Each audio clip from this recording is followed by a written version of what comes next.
Keith wrote in and said, I just finished a research project on U.S. war crimes and came across things such as Abu Ghraib, the Iraqi water treatment vulnerabilities, collateral murder, the Bradley Manning video, the My Lai massacre, etc. And I was wondering if Stefan thought all people were capable of such actions, but just avoided being at the wrong place and time. Am I just a few situations away from being capable of doing what these other people did? That's from Keith. Hi, Keith. How you doing? I'm doing terrific, Steph. Thank you for having me. My pleasure, brother. All right. What do you think? What do you think what would your response be if such a situation, and it doesn't happen right away, right? Nobody just sits there with a pair of pliers and says, go pull this guy's balls off, right? It steps up, right? I mean, when they want you to torture someone, they have you guard the facility, and then they have you guard the end of the hallway, then they have to guard you outside and then inside the hallway, and then they say hold these implements and then wipe him clean and then give him something to drink and then hold this and then do that. It's a step-by-step process. And that step-by-step process is the old myth about the frog, right? You put a frog in boiling water, it'll jump right out, but if you put him in cold water and then heat it up slowly, he won't and he'll die. I don't know if it's a myth. I think it's a myth, but it's a really good allegory for how these things occur in the world. So it is one of these step-by-step processes that they don't throw you in at the deep end. They lead you down that passageway fairly slowly. Sure. And one thing that would make me question that is the Milgram experiments. I mean, within minutes, they're able to get these people to continuously push a button to cause this actor pain. Granted, they don't know it's an actor. And people push the button until the victim or the person who got the answer wrong was dead. And sorry, let me just explain that for people who don't know about this. Not only is it a fine Peter Gabriel song, but there is an experiment. This was done by Yale University psychologist Stanley Milgram back in the day. And the way that it worked was it was supposed to be a learning exercise, and you were supposed to administer very mild electrical shocks, and you could see the actor through a window in another room who would receive the shocks if he got something wrong. And what would happen is the man in white coat would tell you to continue to turn up the voltage or the electrical current on the shocks that you were giving to the point where it was clearly labeled could be fatal. And this started in 1961, and this was, of course, quite interestingly, 3 months after the start of the trial of Adolf Eichmann in Jerusalem, German Nazi war criminal. And what happened was, and this has been done many times around the globe with pretty consistent, somewhat consistent results, somewhat inconsistent, which we can get into another time. And what the subject, like the person who didn't know he was part of an experiment, it was just an actor. It was just an actor. And you could hear the screams or whatever, right? And if the person administering the shocks said he wanted to stop and not go on, he was given a succession, this is from Wikipedia, he was given a succession of verbal prods by the experimenter in this order. Please continue. The experiment requires that you continue. It is absolutely essential that you continue. You have no other choice. You must go on. If the subject still wanted to stop after these 4 successive verbal prods, the experiment was halted. Otherwise, it was halted after the subject had given the maximum 450-volt shock 3 times in succession. And if the subject, like the teacher who was supposed to be teaching with these shocks, asked whether the learner might suffer permanent physical harm, the experimenter replied, although the shocks may be painful, there is no permanent tissue damage, so please go on. If the teacher said that the learner clearly wants to stop, the experimenter replied, whether the learner likes it or not, you must go on until he has learned all the word pairs correctly, so please go on. If the teacher asks who is responsible for any negative effects, the experimenter replied, I will take responsibility. Now, before conducting the experiment, Milgram asked 14 different Yale University senior year psychology majors to predict the behavior of 100 hypothetical teachers, these people who were in the experiment. And all the poll respondents thought that maybe 0 to 3 out of 100 with an average of 1. So 1.2. They thought that only one person out of 100 on average would be prepared to inflict the maximum damage. So this was the prediction. And so he also Milgram polled 40 psychiatrists from a medical school. And they believed that by the 10th shock, when the victim demands to be free, most subjects would stop the experiment. They predicted that by the 300-volt shock, when the victim refused to answer, only 3.73% of the subjects would continue. And they believed that only a little over 0.1% of the subjects would administer the highest shock on the board, right? So the 0.1% for the experts, and for the grad students, it was 1.2% of people would do it. In his first set of experiments, it was not 0.1%, it was not 1.2%, it was 65% of experiment participants administered the massive 450-volt shock. Now, they did say they were uncomfortable doing so and so on, but that was the surprise. And there's been a lot of repeats of all of this. Percentage of participants who are prepared to inflict fatal voltages go from 28% to 91%. There was no significant trend over time. The average percentage for U.S. studies, 61%, was close to the one for non-U.S. studies. So it's a fairly universal phenomenon. And, you couldn't do it now, right? I mean, ethics would be, you'd never get it past the ethics community, but that is some pretty horrifying stuff. 65% of people are willing to administer potentially fatal electrical shocks if they're told to.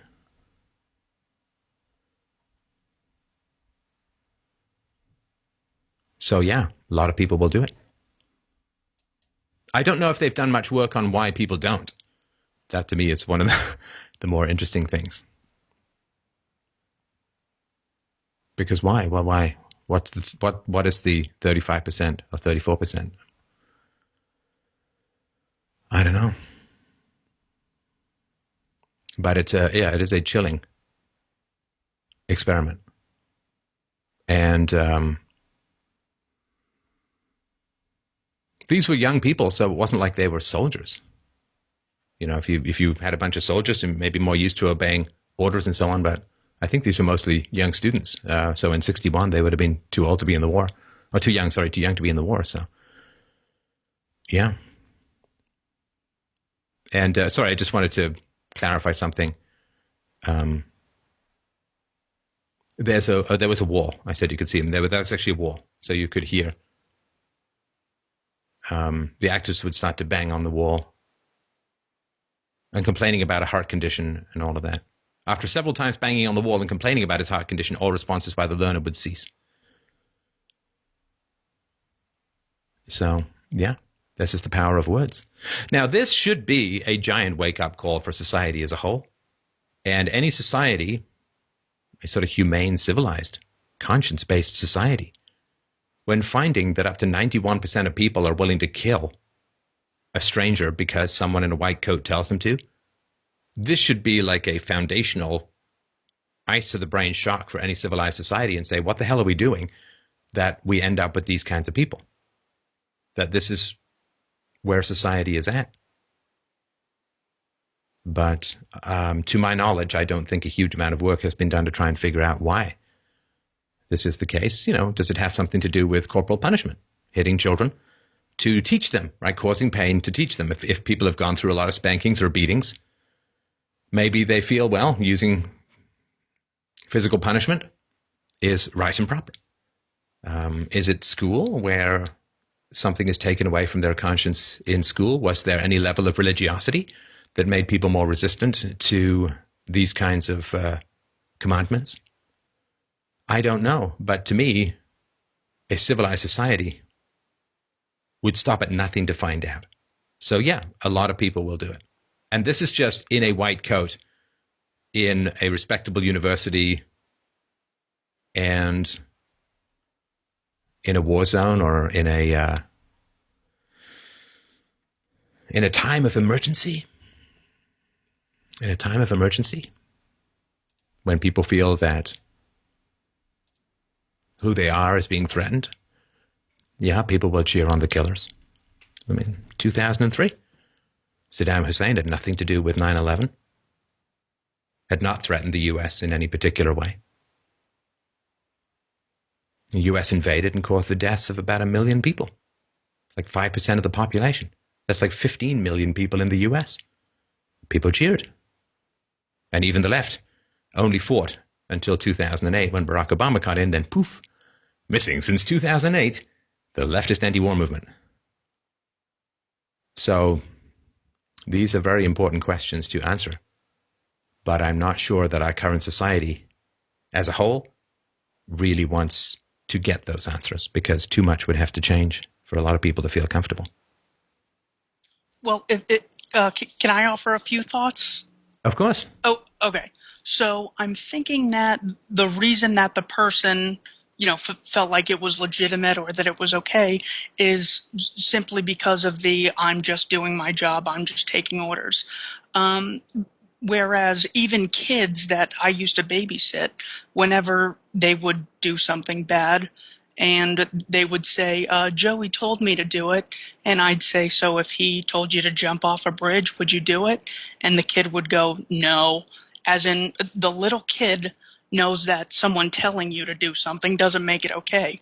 But there's something about growing up and then someone in a white coat, in a politician's suit, someone wearing a badge, then it's okay to take orders from them. There's like just this invisible morality shield that just deflects all the immorality off of their behavior. So, in other words, I think that the illusion of authority allows people to delegate their sense of morality.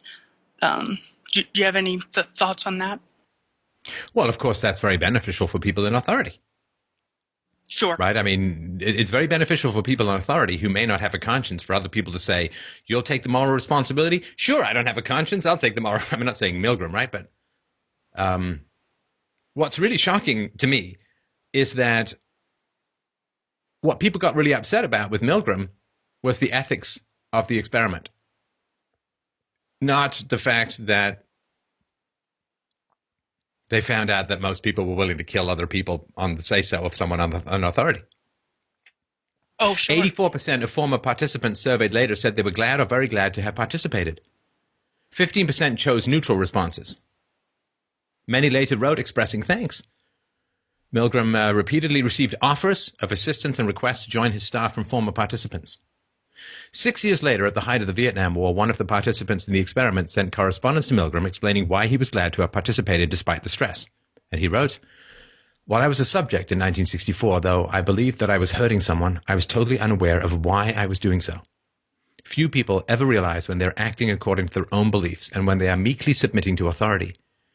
To permit myself to be drafted with the understanding that I am submitting to authority's demand to do something very wrong would make me frightened of myself. I am fully prepared to go to jail if I am not granted conscientious objector status.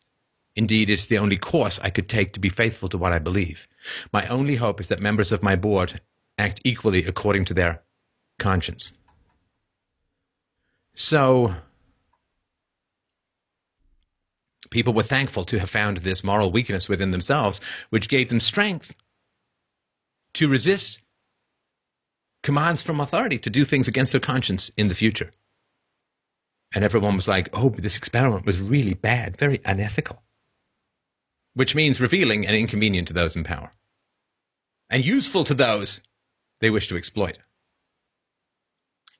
And the amazing thing is it's not just those in power, but somehow they've gotten the populace to defend them on their behalf. So for instance, one of the things I researched was called Iraqi Water Treatment Vulnerabilities. It was a paper from the Pentagon in 1991 that said if we were to put an embargo on the chlorine going into Iraq, it would basically turn their water system into a sewer. And this would get Saddam to withdraw from Kuwait and allow us to inspect his WMD program. Madeleine Albright on 60 Minutes admitted that it was roughly around 500,000 children, 500,000 Iraqi children died as a causal result of them putting these embargoes on.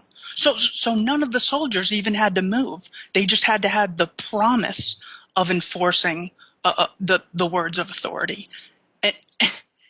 And then they hate us for our freedom. I mean, it's so sick that I'm just having trouble wrapping my mind around something like this. So yeah, I could use your help. Now, what is it that you're having trouble wrapping your mind around? In other words, what is the difference?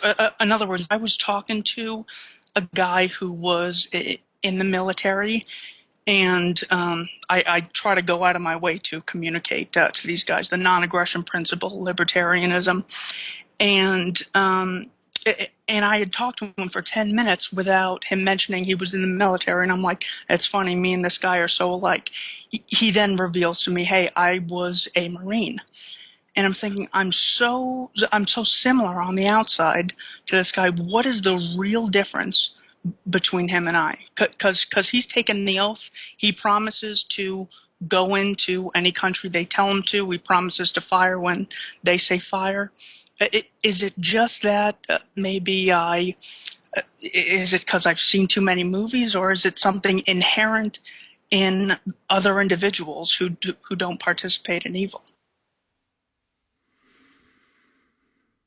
I don't know. I mean, it's hard to. I have a hard time really fathoming what it would be like to live without empathy.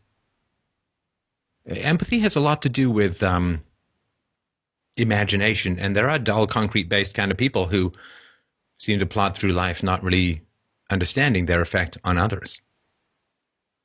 Like you, Keith, in your mind's eye, you can see the children dying, the children with diarrhea because they've got dysentery, or throwing up because the water is polluted, and the parents frantic and trying to help but not being able to help, and being helpless and watching their children, their babies, die in their arms.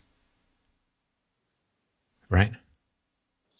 Sure. You could see that, and it would torture you, I would assume. If you could do something about it to stop that, you would say, even if there was a war, it's not the fault of the babies. Right? Exactly. It's not the war. It's not the fault of the children. Mike, could you just have a quick look up and see if Madeleine Albright herself has children? But if she does, then as a parent, you would have to have no connection or compassion to the children whose lives you were ending. She has 3 children, according to Wikipedia. She has 3 children. Okay. So she obviously cares about her children, but has no connection to the children that she can't see. And this is a failure of imagination. Empathy and imagination, I think, can sometimes go hand in hand, which is why a lot of artists tend to be on the left, because the left is almost a pathological level of empathy, where you can't let people suffer because it's too painful for you, and so you take away. Everyone gets a ribbon and nobody fails, and right. But if you can't see it in your mind's eye, the effects of what it is that you're doing to others, it's like, I don't know where it shows up. Like, there are a lot of drone operators who have post-traumatic stress disorder, and they're flying these little drones, and boom, right? It's like a video game, I guess, right? But some part of them, of course, understands that they're disassembling human beings from the air.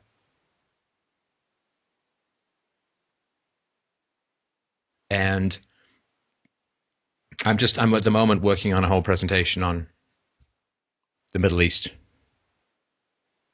and the brutality of the intervention by Western powers. It's appalling stuff. And the people who say, I want to help the poor, and then they put these programs in place which make things worse for the poor, and they just keep going, they don't really want to help the poor. Of course they don't. They're using the poor as an excuse to gain power, to gain control, to gain votes, to gain authority, to gain resources, which they can then redistribute like thieving kings. And it's the same thing with the war on terror. There's a book called Spiral, Trapped in the Forever War. And it's by Mark Danner. And he's pointing things out that are really important for people to understand. 9/11, war on terror. All right? After nearly 15 years of war, after ground invasions in Afghanistan and Iraq, and even if we just count the presidency of Barack Obama, repeated endless nightmarish bombings in at least 7 other mostly Muslim countries, after 15 years of war, there are now many more terrorists than there were in 2001. And those terrorists are killing more people. So in the book, this is U.S. government figures, 32,727 people were killed by terrorists worldwide in 2014. Question, Keith. What percentage increase do you think that was from the previous year? 250. It's 80% increase in 1 year. Now, from 2001, the number of people killed by terrorists around the world since 2001 has gone up 4,500%. The war on terror has vastly increased terrorism. Or at least it's coincided with it, if you don't want to go with correlation doesn't equal causality. At the beginning of the war on terror, Al-Qaeda was in Afghanistan, mostly. Now, Al-Qaeda and ISIS are either in or have affiliates in more than 15 countries.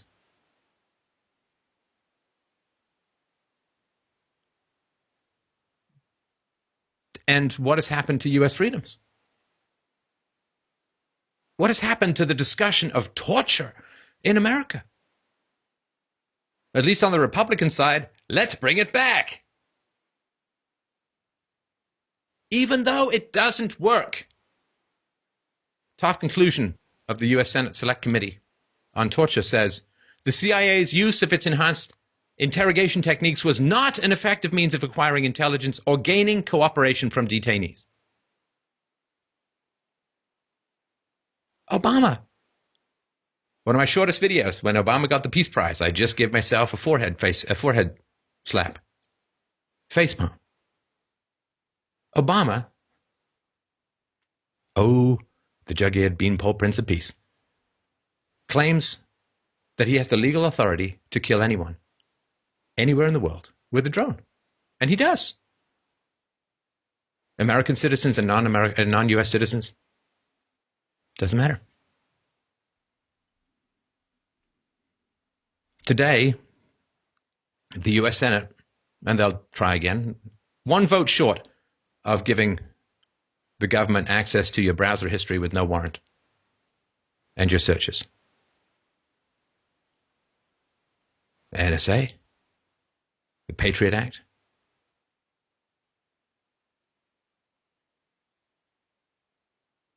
They're creating more terrorists overseas and more tyranny at home.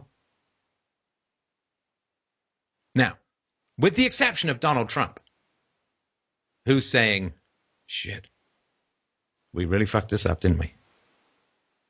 We are achieving the exact opposite of what we claimed. There are more terrorists now killing many more people, 4,500% increase since 2001.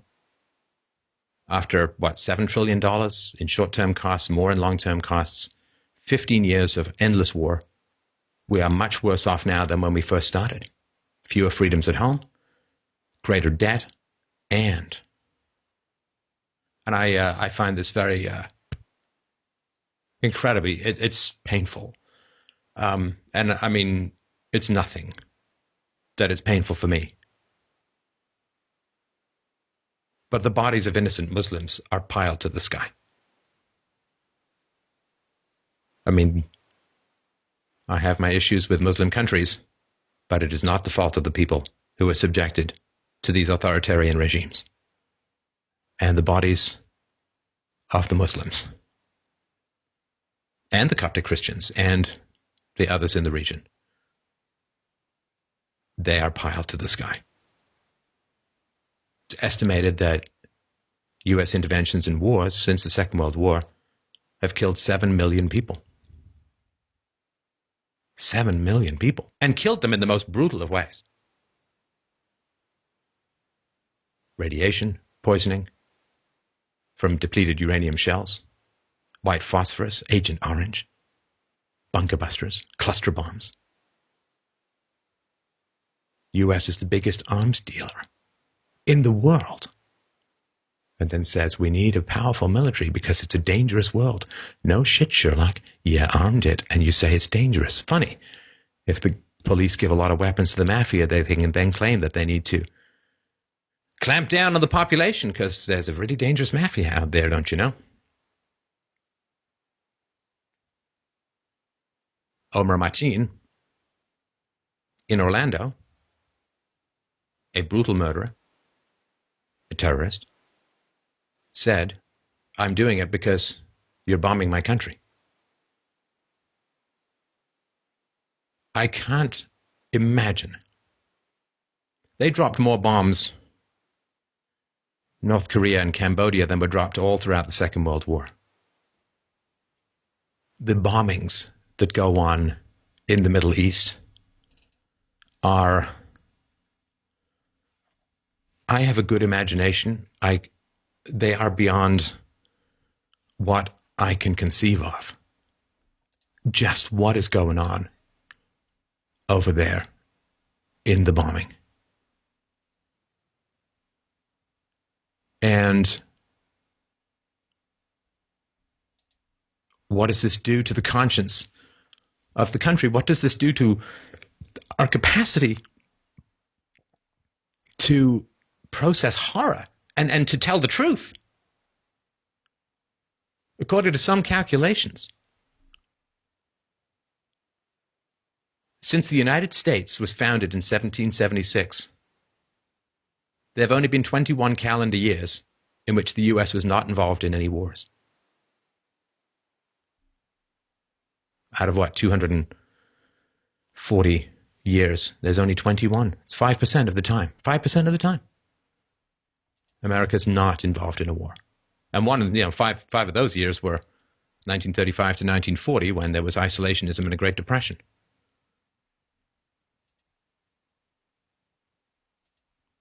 And Iran is the big enemy. Iran apparently is very, very dangerous. I'm going to give you an impossible question, Keith. When do you think the last time Iran invaded another country was?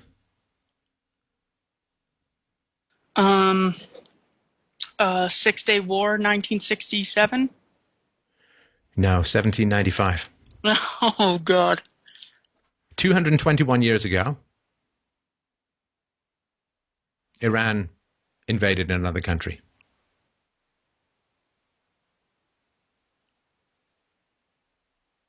And Iran is the big danger, apparently. And the number of dead, even if we count that a lot of the U.S. troops exited from Iraq in 2011, that means that America had been invading or bombing Iraq for 20 years, for 4 presidencies. They have been bombing or invading Iraq. Or, as you say, corrupting the water supply and causing the deaths of 500,000 Iraqi children. Which Secretary of State Madeleine Albright, who we referred to, said, I think this is a very hard choice, but we think the price is worth it. Because you're not paying, you cold-blooded, blood-soaked witch. And then in 2010, Obama awarded her with the Freedom Prize. And now she's coming out and saying there's a special place in hell for women who don't back up other women politically. Yeah. Well, I think the special place in hell is certainly something I've thought about with regards to that woman. It's incredible. And you mentioned that more bombs were dropped on Vietnam, Laos, and Cambodia than all of World War II combined. And then Henry Kissinger wins the Nobel Peace Prize back then. I mean, yeah. What is this?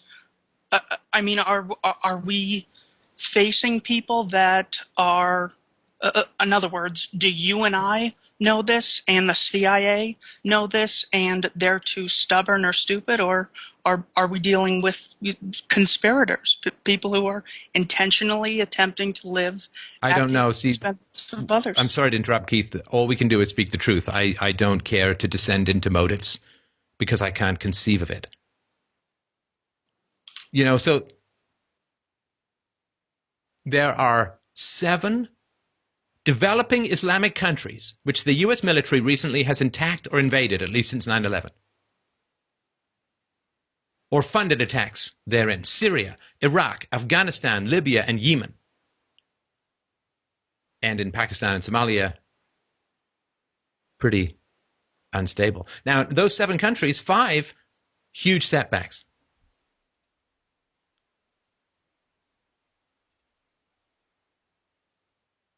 It's madness.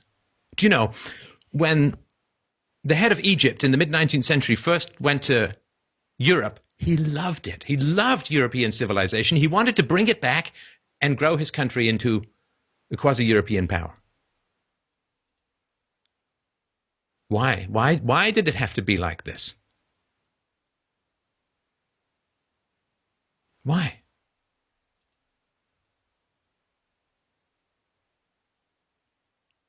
Attacks and blowbacks. And I tell you this, man, the U.S. is really good at having allies and then decapitating them. Hey, who was allied with America and the Allies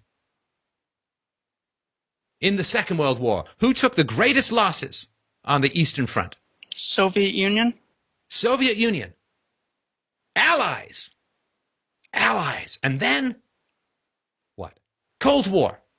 Boom! Decades and decades. They went from allies to enemies. Mortal enemies.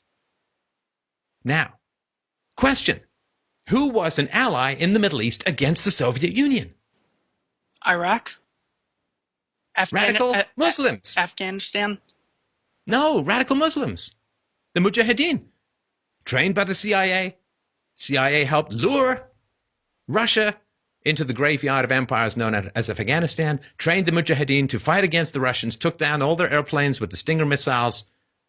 You take down a $20 million plane with a $15,000 missile, well, you're going to run out of money on the plane side pretty quickly. They were friends and allies against the Soviets. The Soviets were allies, then they were the enemies. Saddam Hussein was an ally, then he was the enemy. Osama bin Laden was an ally, then he was the enemy. It's madness.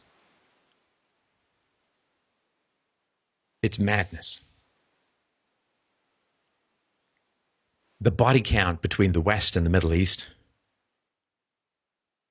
there's no comparison. There's no comparison.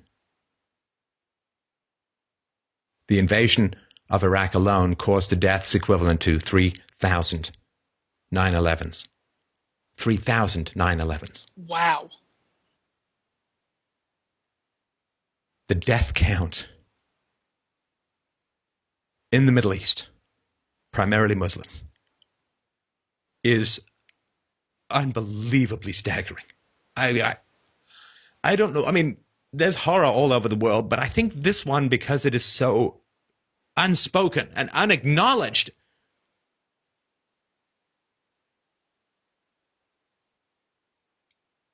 I remember seeing, and I've mentioned this on the show before, but I remember seeing a picture of a Muslim man crawling into the ground to hug the tiny coffin of his child. He couldn't get out of the grave.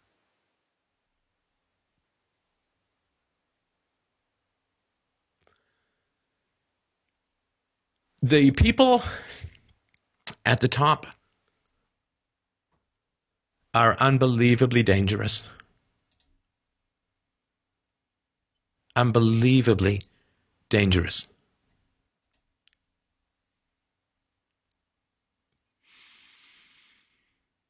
They say Syria is involved in a civil war. That's bullshit. Syria has Western-backed insurgents invading the country.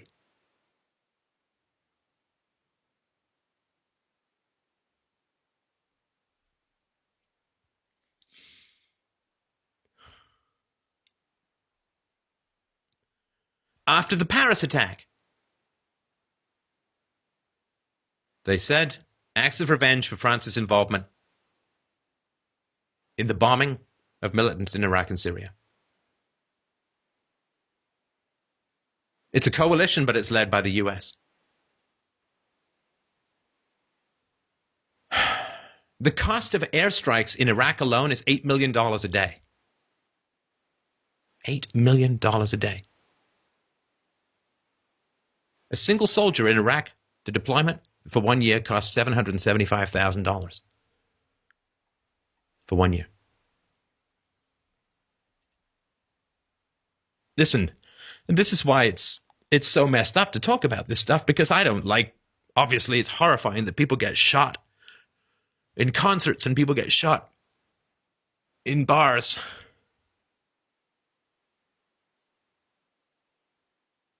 But the death count is not even close to proportional. And this is just people in the Middle East killed by Western powers.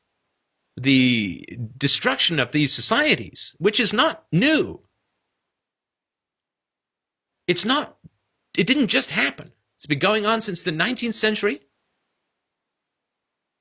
There's artificially drawing these lines around these cultures and these tribes, some of whom are friendly, some of whom are warring. The fall of the Ottoman Empire, the end of the Second World War, it all got redrawn. Because to win a war, you need oil. Can't win a war without oil. Can't run your tanks, can't run your planes, can't run shit. And so when the Allies, the Germans, the British, the French, and others, when the Allies all got decimated in the Second World War, I think some people in the Middle East said, oh my God, maybe these Westerners are going to leave. No. Who moved in? The United States. The United States. And then you get a nationalist coming to power in Iran in the early 1950s. And he says, well, the British and the British oil companies are taking all the revenue out of the country. We're not keeping any of it, and it's not staying here. So he nationalizes. I know, it's stealing. He nationalizes, or threatens to nationalize the oil industries. And the British don't like that, but they're a little weak, so they go to the Americans to get the resources through the CIA to overthrow this guy. And they install the Shah. The Shah rules for 26 years, pretty brutal, a lot of torture, a lot of disappearances. Late 70s, revolution. Ayatollah comes in.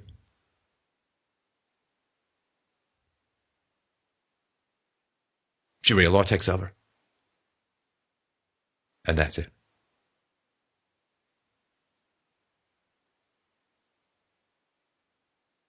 Do you know that in the 70s, the U.S. government tried to come up with a definition of terrorism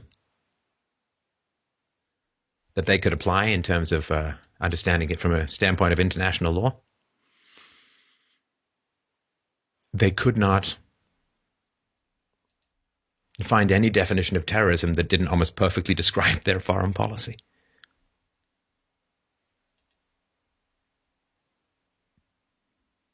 And if you want to know, this is not to excuse anything. It's not to forgive anything, but it's to understand that the anger that the Americans felt on 9/11, picture that multiplied thousands of times in the Middle East. That was one terrible day. In Iraq, it was 10 fucking years. And what did they do? What did they do? Ooh, the Muslim world has been radicalized. Really? Funny that. Funny how watching your children die in your arms can radicalize you. Funny how every time an airplane sound is heard in the sky, you wonder if it's going to be your last 10 seconds on Earth. Wonder if you're afraid to congregate for a wedding. Wonder if you're trapped in a society where the best and the brightest have all fled. And there's no infrastructure, and there's no jobs. There's no stability. There's no sewers. There's no medicine. Funny that.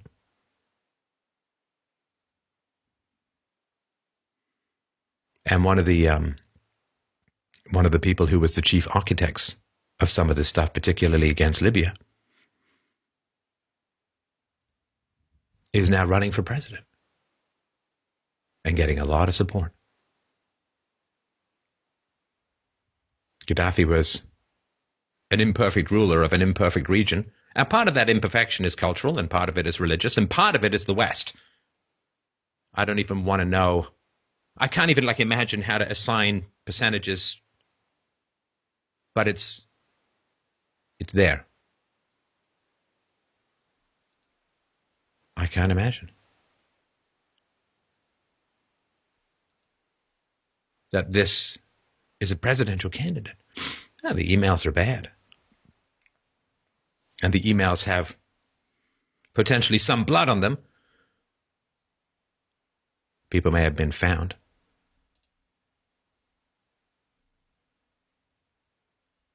I'm with her. You know who's saying that? The grim fucking reaper. Oh, I'm with her. And I'm taking my scythe through the Middle East and cutting down Muslims and others by the hundreds of thousands.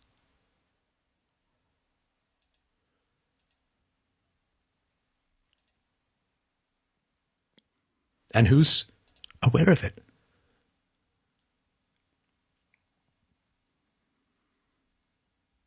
You know how much trouble Bill Clinton got into for leaving a little stain on Monica's blue dress? Yeah, well, lying about it got him impeached. They voted for impeachment.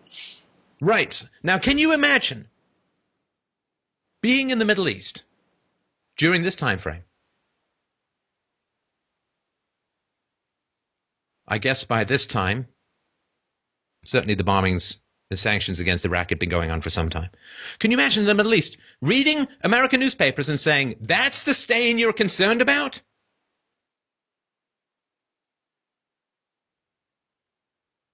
There are some more significant Lady Macbeth-style stains. What Macbeth says about King Duncan, who would have thought the old man had so much blood in him? Who would have thought that the Middle East had so much blood in it?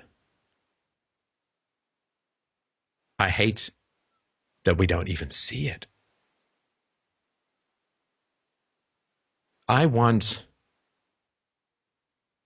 a better life for everyone in the world. It's a crazy dream.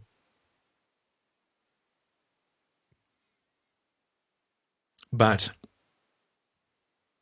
we need to look clearly at what has been done. Now, I haven't done it. You haven't done it.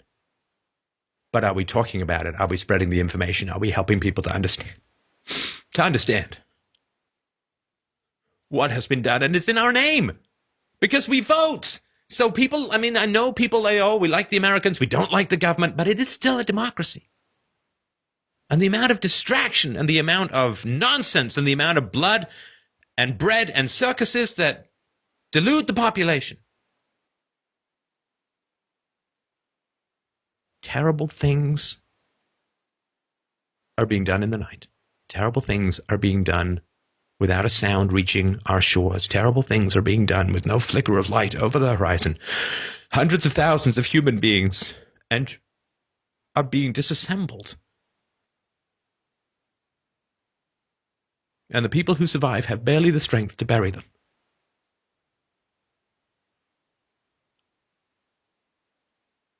And who will pay?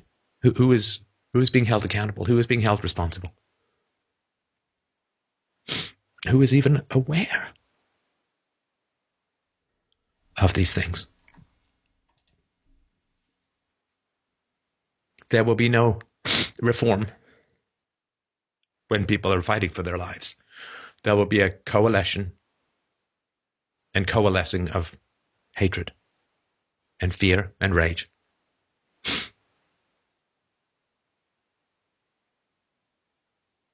And where will it end?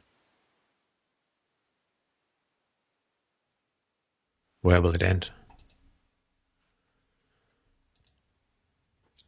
Well, speaking of it ending, I mean, there's only so much, as much as you want to take action, it's like, well, it's going to be hard for my actions to withdraw the U.S. from the Middle East. But as far as what I can do, in other words, it's not the it's not the elites that are, or the Hillary Clintons, the Henry Kissingers that are doing this. These are the people in uniform, and that's why I wanted to ask: am I just like them, or is it something that I don't want to say they can't control? I don't want to strip them of their moral culpability. But here's a quote by Mark Passio. He said, "The order follower always bears more moral culpability than the order giver, because the order follower is the only one who actually performed the action, and in taking such action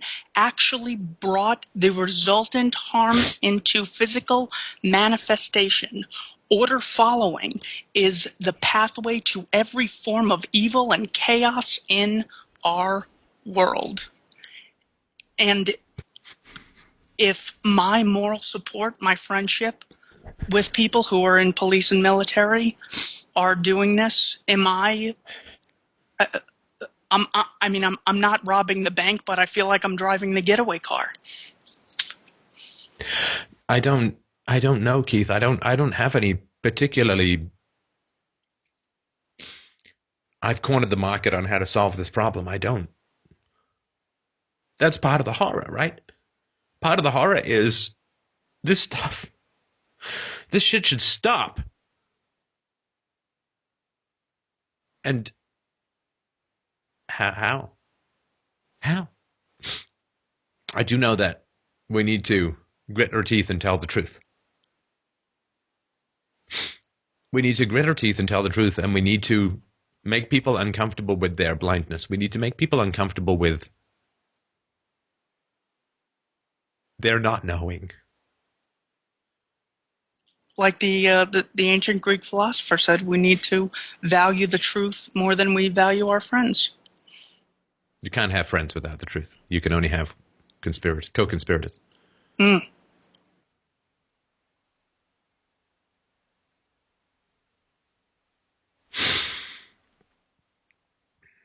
And we need to, this 1984 stuff where there are enemies, there are friends, there are enemies. We need to just ask some basic questions. And I don't know how to hold people accountable for these kinds of crimes. I believe that in international law, the most serious crime is the crime of aggression. The invasion of a sovereign nation that has not threatened you. Or maybe the overthrowing of a government that is not, how?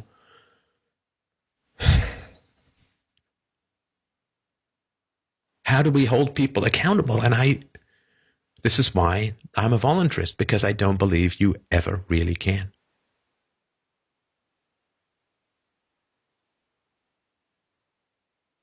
And what can we do?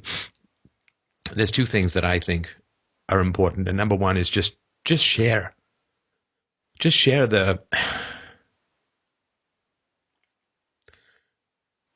facts and the information. This stuff doesn't come out of nowhere. I mean, has Switzerland ever been attacked by terrorists? No. Why? Because they're not attacking the Middle East. They're not participating. They've had the good sense to not join the euro. Last ticket on the Titanic. Get on board.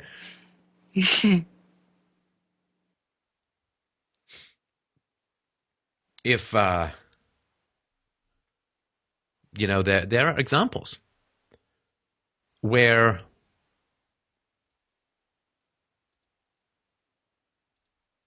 America has pulled back from certain situations. And it has been for the better. I mean, there have been easings of tensions with regards to this stuff. So in Lebanon, this was under Reagan. An Iran-supported Hezbollah group blew up a Marine barracks and killed 241 American military personnel. And sending troops to Lebanon to help Israel and all that, I mean, God. But after Reagan withdrew U.S. forces from Lebanon, Hezbollah stopped or slowed down its attacks and attenuated its attacks on U.S. targets. They're not... There's a lot of adjectives you can throw at these people and a lot of pejoratives you can throw at these people, and I'd agree with a lot of them too, but they're not random. You know, when mission accomplished, remember George Bush saying, well, they hate us for our freedoms. I mean, that incensed bin Laden so much, he said, no, we do not hate you for your freedoms. We hate the fact that you have countless troops stationed in Saudi Arabia.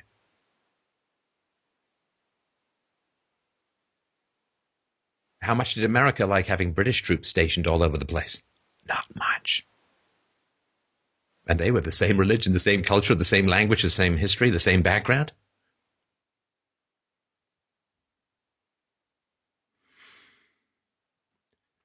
In many surveys in non-Western countries, people are asked, what is the number one threat to world peace today? Do you know what they answer?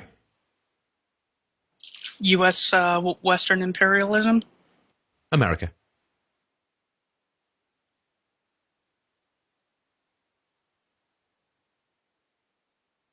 These people are very dangerous. The people in charge in the West, they are very dangerous. And we don't like to look at these facts. I don't.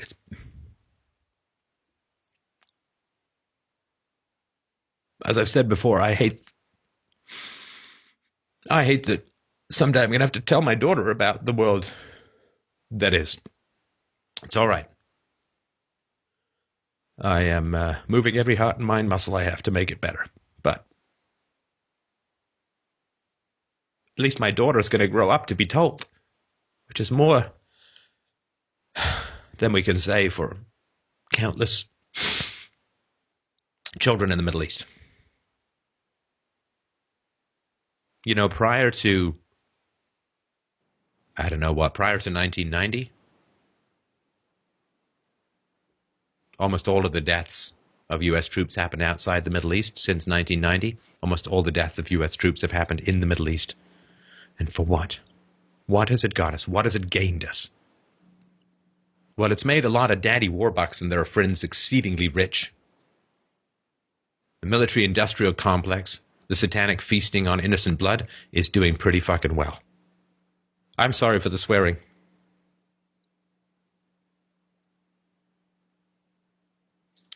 And while referencing deaths, I think as a causal result of those wars, we also have the veterans committing suicides at incredible rates. Yeah. What, 16 a day myself?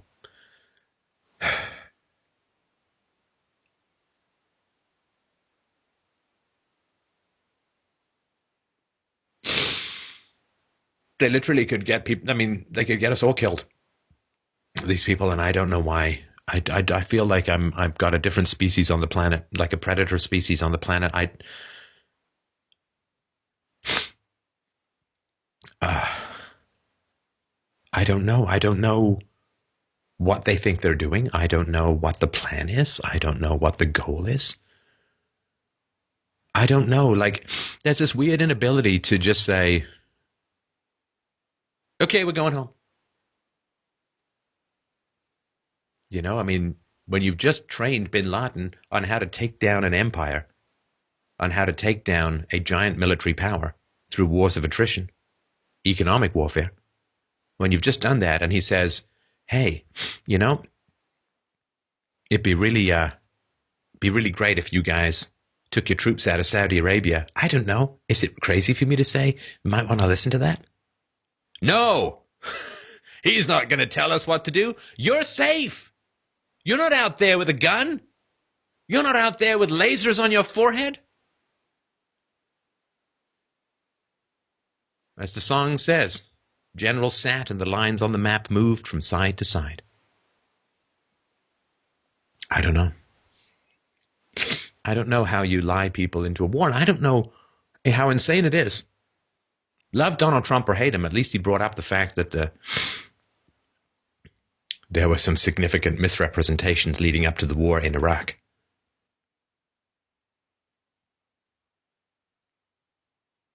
When do they stop? When do they stop doubling down? Iraq didn't work. I don't know. Let's destabilize Libya. Let's destabilize Syria. Let's destabilize everything we can get our hands on. Maybe the next destabilization will really work. No, because they provoke blowback. And then they say, well, sorry about your rights, people, but you know, you're in danger now, so we better take away some more of your rights.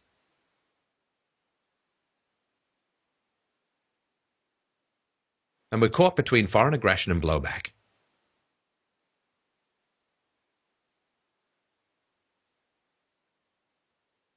And we worry about losing our rights. And we should. But people in the Middle East worry about losing their lives, which is a little more serious. So Keith, I don't know. Number one, tell people the truth about what is going on.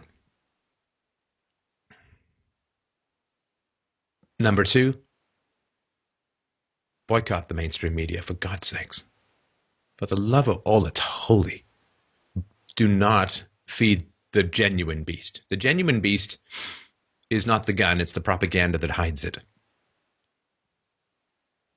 Ooh, can you believe Donald Trump said something to a woman in a bikini? God almighty. We will trivialize ourselves into nuclear shadows.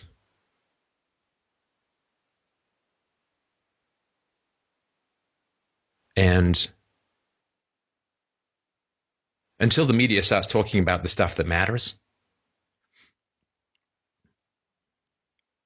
don't give them a penny. Use whatever, just don't go to their sites. Go to where it's reposted, use ad blockers, whatever's legal, whatever you can do. Starve them of their funds. We can do that much. Accelerate the decline, the manipulation, the lies, the cover-ups. All who aren't telling the truth about the dangers of the world are accomplices to the potential ending of the world. So, Steph, to your first point, you said tell the truth. It's very easy for me to talk to you. It's rough when I'm talking to friends who have either lost someone, an American soldier in the Middle East, or they are heavily invested in it. Could we do a role play of you telling me the truth about the Middle East? and me playing the part of someone who has a vested interest in keeping the illusion alive of we're spreading freedom and democracy. Well, okay, I don't mind doing that at all, Keith, and I think it's a good idea. But I just wanted to point out that, I mean, I've had some conversations with soldiers, both publicly and not publicly. They're not really under a lot of illusions about what they were doing. I mean, they're following what's going on. They know. And I mean, I know it's a self-selecting group of people who talk to me, but nonetheless. So the people who've lost a soldier, like the people who've lost a son or lost a daughter in this never-ending, never-escalating war on an adjective, the war on terror, I don't know. I mean, that is a tough row to hoe, to put it mildly. I mean, I think I can't imagine, but I got to imagine one of the things that would give you some comfort is the idea that your son or daughter died doing something noble, something good. I would not make that my first port of call when it came to bringing the truth to people.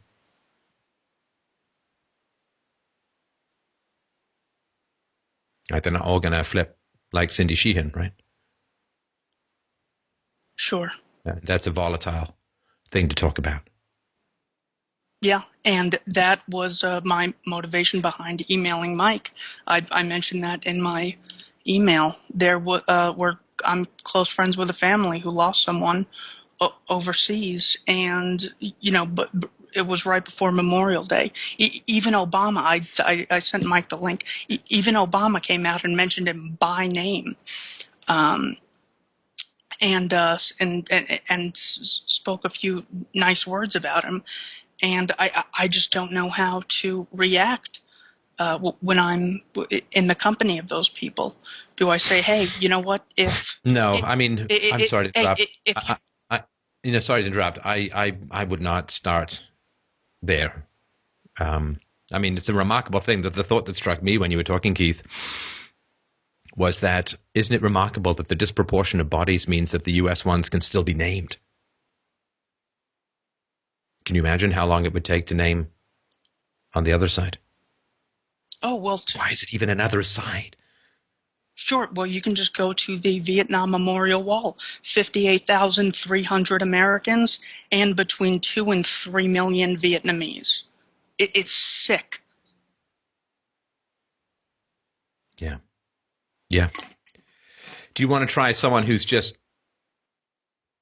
Do you want to try being someone who's just gung-ho for this stuff? Yes. Okay. So would you start or would I start? I'll start. Okay. Steph, I don't know if I told you the good news. Joe finally decided to do something with his life. He joined the Marines, man. You believe it? Now, hang on. I thought we were going to have more of a political discussion. Now, if you're going to say Joe's thinking of joining the Marines, afterwards it's a little tough, right? Because after someone's joined the Marines, let's say it's their friend or best friend or whatever, after someone's joined the Marines, it's going to be pretty tough because you can't back out, right? You can't sort of, like, if he's thinking of doing it, that's one thing. But I'm not sure I'd have a long conversation with someone whose best friend just joined the Marines.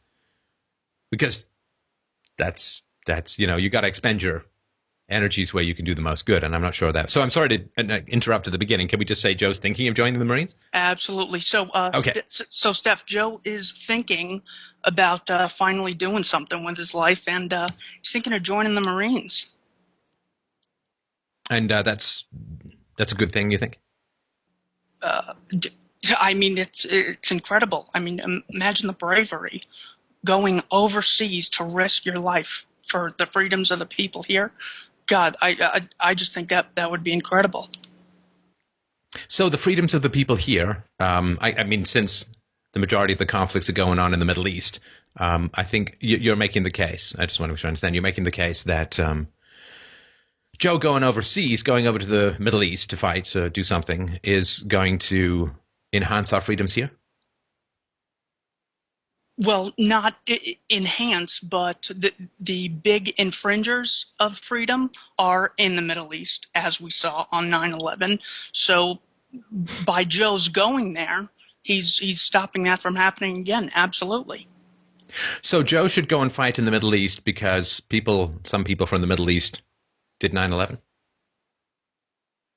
Well, they did it in the name of their ideology. I mean, Sure. I'm willing to accept that. I mean, I'm not saying I believe that, but I'm willing to accept it at this point in the conversation. Sure. So the principle is that if you are attacked, you should attack back.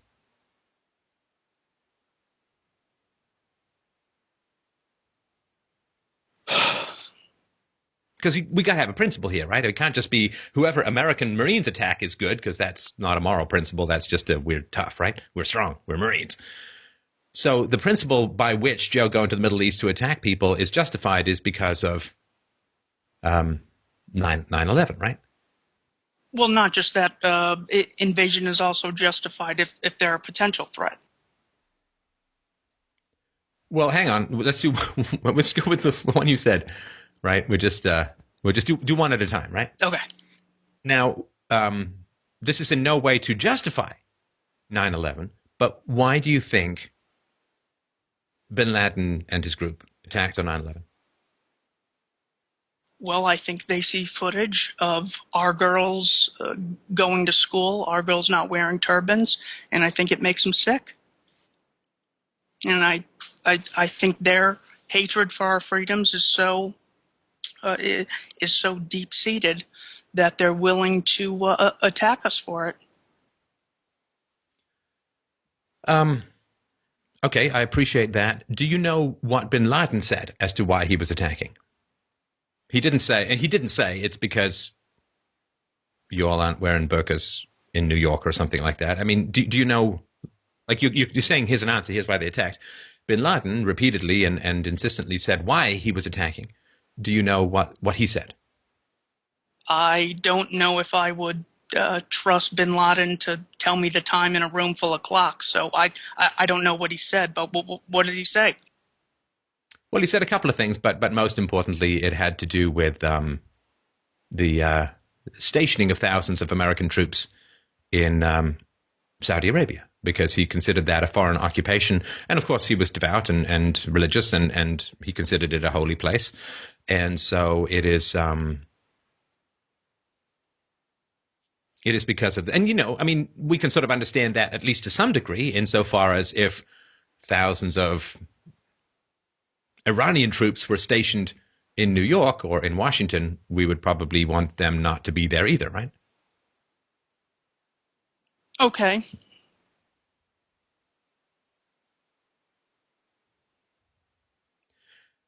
And of course, bin Laden is dead.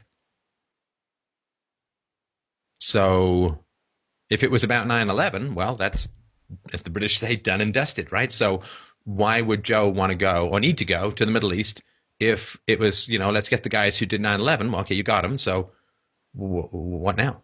What's he doing there? Well, he's getting the source of the hatred of America.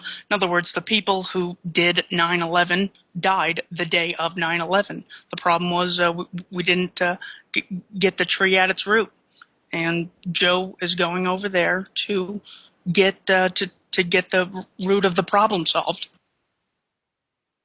Which is how? How do you get the root of the problem solved? By getting them before they get us, and fighting it now before we have to fight it later. Okay. So this has been going on now for 15 years, right? Because it was within a month or two of 9/11 that the invasion of Afghanistan occurred. And then in 2003, there was the invasion of Iraq, which had nothing to do with 9/11, but nonetheless. And then a bunch of other interventions, which you don't really have to get into. But basically, this war on terror has been being fought for 15 years with hundreds of thousands of bodies in the Middle East, and certainly thousands and thousands of bodies in the West, in America. How do you think it's going? Well, I think that there hasn't been a 9/11 every day, so I think it's a success. It's a success. Okay. Do you know that terrorist attacks around the world have gone up 4,500% since 9/11? Well, imagine if we hadn't been over there. Then they'd be up, 20,000%. No. No, that's simply not true, because we can look at the example of Switzerland, which has not decided to invade the Middle East and is receiving precisely 0 terrorist attacks. So if your theory is, well, if you don't fight, then you get even more, there's an example of a country that didn't fight. And, of course, America was a far more free place in the 19th century than it is at the moment, right? I mean, taxes were infinitely lower. There was no income tax. There was no central banking. There was freedom of movement, freedom of licensure for business. There was freedom of trade. That was far more significant than it is now. Certainly up until the late 19th century, most kids went to private school, and you weren't forced to pay for government schools and all of that. So America was far more free in the 19th century, and it was very easy to get in, right? I mean, there was basically, if you weren't coughing up a lung when you stepped off at Ellis Island, you could join America, right? You could come and live in America. You didn't need a green card. You didn't need paperwork. You didn't need E-Verify, right? So given that America was far more free in the 19th century, and it was far easier to get into America, why do you think there were no attacks from the Muslim world into America in the 19th century? Well, invading a country is very costly compared to a single attack. And because the access to airplanes didn't exist, they've been able to do it now, whereas I'm sure they would have wished to invade daily back then when we were more free. But no, but we're talking no, hang on. We're talking terrorism. We're not talking invasions, right? Terrorism was, you could do terrorism in the 19th century. You could put poison in the water supply. You could set bombs. You could do lots of things, right? And so when America was far more free, why weren't Muslims coming over to try and commit terrorist acts against? If freedom is what bothers them, why? Why not? It's a lot easier to come over. You could still do your terrorism. You're harder to be caught, I'm sure. And America was even more full of this freedom that you say they hate so much. Well, I'm not an expert on what all the Muslims in the Middle East think, but it sounds to me like you're saying Joe is going over there for nothing, or he's wrong for doing it. Is that what you're saying? No, I mean, you're changing the subject. You put forward a theory which says that America is hated in the Middle East for its freedoms. I mean, America was more free in the first half of the 20th century. Were there a lot of Muslim attacks in America in the first half? Why did it only seem to happen after America began bombing countries in the Middle East? Why did anti-American sentiment only start when America began toppling regimes in the Middle East, when it began starving people in the Middle East, when it began causing disruptions to the water supply that caused the death of 500,000 Middle Eastern children? Why do you think, if it's just, freedoms that they hate so much, why did they wait for 200 years after the founding of America to begin hating America? And why did it only happen after America began to do incredibly destructive things in the Middle East first? Obviously, you've studied this. I don't have the answer to all those questions. What I do know is that America is the freest place in the world, and Islam absolutely hates freedom. So I fully support Joe joining the military, and the fact that you're questioning me, I think you're questioning his motives or his morals. No. Listen, I'm sorry. I'm sorry if I even implied that. We've not talked about his motives or his morals. Now, as far as America being the freest place in the world, well, you can look up the Economic Freedom Index. There are other things. You may be a little surprised, but I don't want to sort of go down that road in particular. Here's my suggestion. And listen, man, I really, really appreciate having this conversation with you. I don't have any final answers. These are things that trouble me. I'm not going to tell you it's this or it's that, right? But these are questions that I have.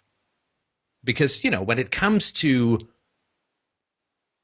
pulling triggers, which is, his job is going to be to break things and kill people. I mean, that's what the army does.